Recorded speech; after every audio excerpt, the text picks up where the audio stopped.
And this is my statement as a senator of Kiambu County, Karongo Athangwa, having listened to the people of Kenya and the people of Kiambu County. Ladies and gentlemen of the press and fellow citizens, thank you for gathering here today. I stand before you not only as a legislator, but as a committed advocate for the democratic values that underpin our great nation, Kenya. Today, I wish to address a matter of profound importance that affects the very fabric of our democracy: the proposed amendment of the Constitution of Kenya regarding term limits for elected officials. As you are aware, the current proposal that is before the Senate seeks to extend the presidential and parliamentary terms from 5 years to 7 years. I firmly believe that this change poses significant risks to our democratic principles. It is a proposal that every Kenyan would want to align with, a 4-year term proposal, because Kenyans are tired. They for sure would want to do away with the current situation. Looking at the person who proposed this amendment, the 7-year term, looking at where he comes from, looking at how he voted in the impeachment of Rigathi Gachagua, where he voted that Gachagua should go home. This 7-year term proposal is a grand scheme for people to retain power. And it's not just the president. All those, and especially those who kicked out the deputy president. Because they know, and they know the people that they serve are against or were against such a move. So what they want is, because they understand they cannot be voted for in 2027, they want to take this opportunity and sneak another half-term in their 5-year term. As I ask Kenyans, if you have ever told yourself that you are going to exercise Article 1 and Article 2 of the Constitution, that the sovereign power belongs to the people of Kenya, if you have ever thought that you would want to invoke that article, the time is now. The time is now. You can imagine the leaders who are proposing a 7-year term. They could not tolerate one of their own for the next 2 years. That is the DP. They could not tolerate it. They kicked him out before he finishes his term. Why do they think that you should tolerate them for 7 years? Can you imagine the discontent that is there in this country, that people can go on with it for the next 7 years? So this is a time for each and every person to rise up and say no to this 7-year term and support my motion. We actually reduce from 5 to 4. When you look at potential sources of lead exposure, there are many. For example, spray painting of these vehicles. Remember, even if we have new paint, vehicles already have historical paints.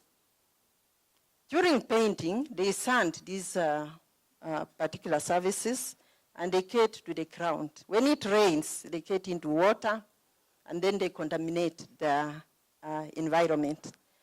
So the activities that happens within the informal sector is activities that can spread these contaminants into our households, because most of these activities are done in residential areas. We carried out also research in the manufacturing companies, and we found the levels of lead was very high in the air.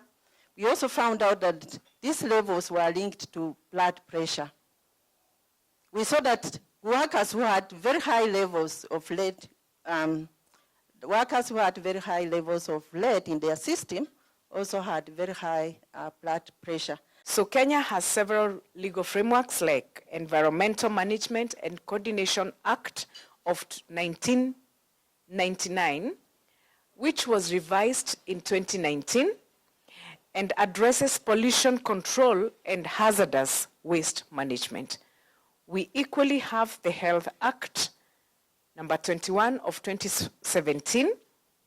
The Act mandates the health sector to put in place measures for the prevention, conduct of health impact assessment, and management of environmental health risks to deter outbreaks and spread of environmental-related diseases, which directly and indirectly relates to management and measurement of lead exposure.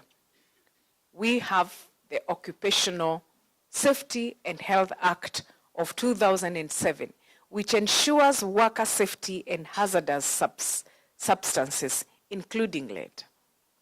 The hazardous substances, that is lead in paint, regulations of 2019, which prohibits high lead concentration in paints.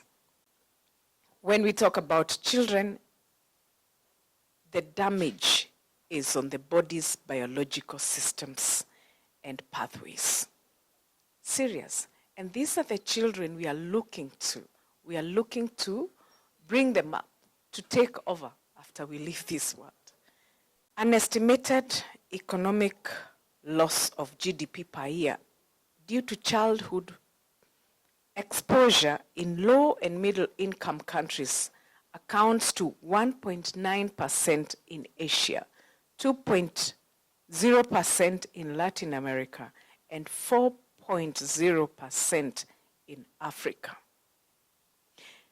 The brain and the central nervous system being the target sites for lead, it leads disability, leading to many disability-adjusted years.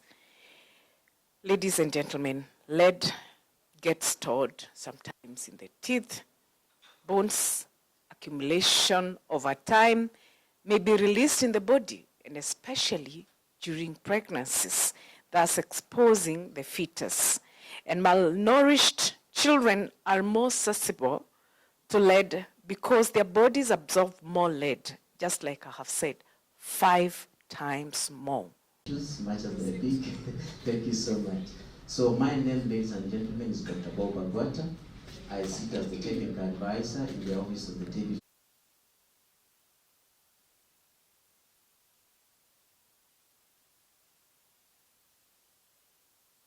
We will go straight to the program, and after the word of prayer, I will ask that now we have some introductory remarks by the head of the Division for Environmental Health in our State Department that was observed.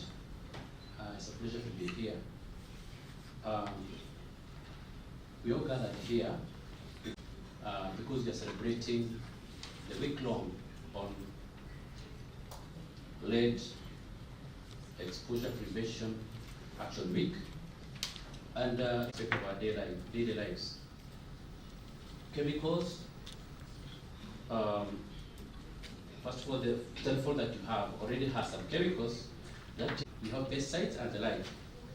Now, there is a lot of importance that comes at the global level in terms of chemicals management, and this is demonstrated in chemicals. At the regional level,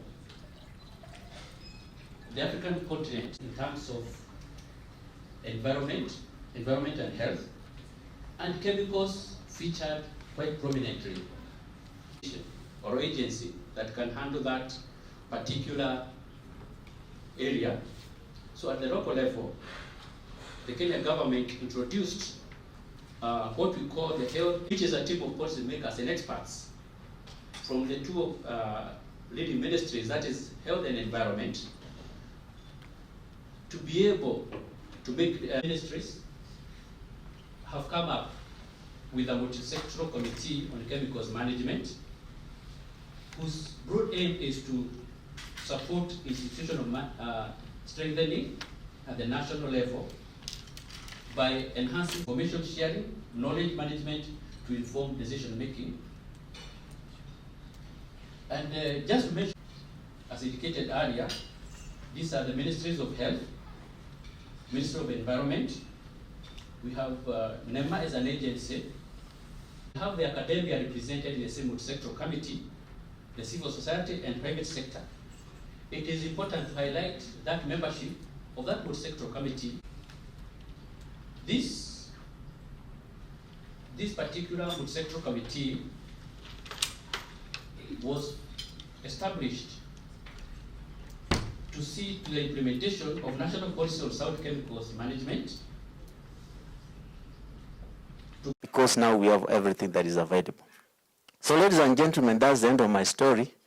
So now I want to move to the next session, which is the session for questions. Madam PS, the soldiers, we are ready. We are carrying our guns. As you mentioned, the train is started. We are not starting from... Of course, we are manufacturers, that is factories and industries that don't have an effluent treatment plan, which I hope Duracot will guide upon to assess the quality of products, even such as Duracot paint. What is the government doing? Because those guys seem to be overwhelmed to have that the government itself does not lead in pollution before it starts blaming other people. That's my first question. Question number 2 comes with the Kenya Bureau of Standards. Kenya Bureau of Standards is restrictive. I cannot be allowed. In fact, the last time I asked KEBS, they told me they only test for governments and not any other person. So 2 more questions, then they will be answered.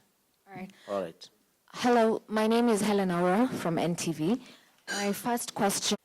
And according to studies that were done by UNICEF and Pure Earth in 2020, showed that 2.9 million children in Kenya have high levels of lead in blood, more than 5 microgram, and 320,000 had 10 microgram. So these are not just numbers, just like we said yesterday. When you have 2.9 million children who have exposure and are already affected, and sometimes you may not even know what this means or where to go to.